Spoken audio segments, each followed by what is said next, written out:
जन्म देने वाली माँ अपनी संतान को जीवन देती है।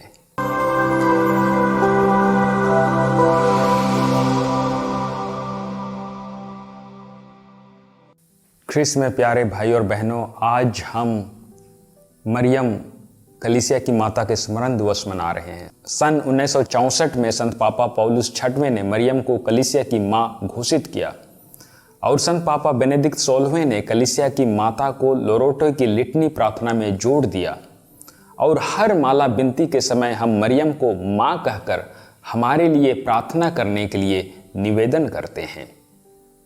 जन्म देने वाली माँ अपनी संतान को जीवन देती है। माता मरियम शारीरिक रूप से यीशु को जीवन दिया, लेकिन माता मरियम का मातृत्व कलीसिया के सदस्यों के प्रति निश्चित रूप से अलग है।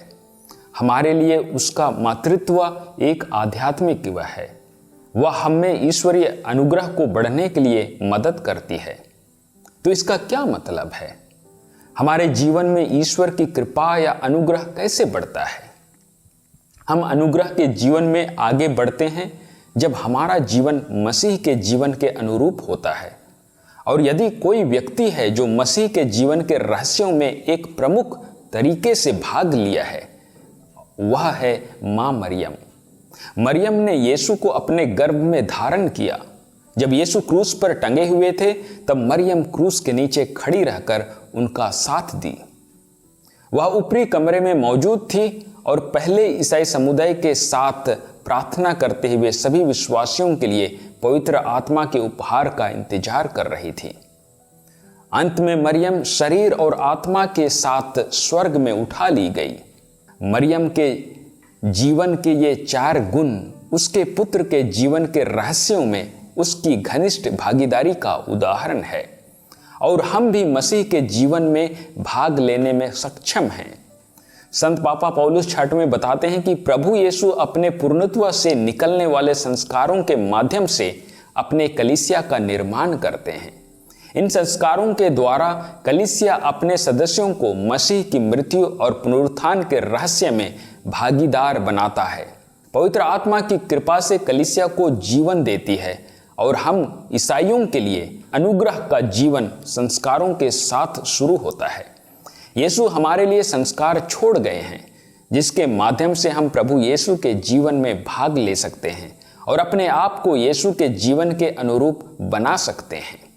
ब्रायन पीटर अपने किताब Jesus and Jewish roots of Mary में कहते हैं, जब कोई माँ बच्चे को जन्म देती है तो बच्चे के आंखें खोलने से बहुत पहले ही वह बच्चे को देख लेती है। शायद यही एक कारण है कि यीशु मरियम से सबसे पहले यह कहते हैं, भद्रे देखो यह आपका पुत्र है। मरियम भी प्रिय शिष्य योहन को उसके देखने से पहले ही उसे देख लेती है। आज भी यही बात है। मरियम खुद यीशु की तरह मरी नहीं है, वह स्वर्ग राज्य में जीवित है। वह पहले से ही पुनरुत्थान और नई सृष्टि की महिमा का स्वाद ले चुकी है और माँ मरियम हमारे देखने से पहले ही वह हमें देखते रहती है। वह हमारे लिए प्रार्थना करते रहती है।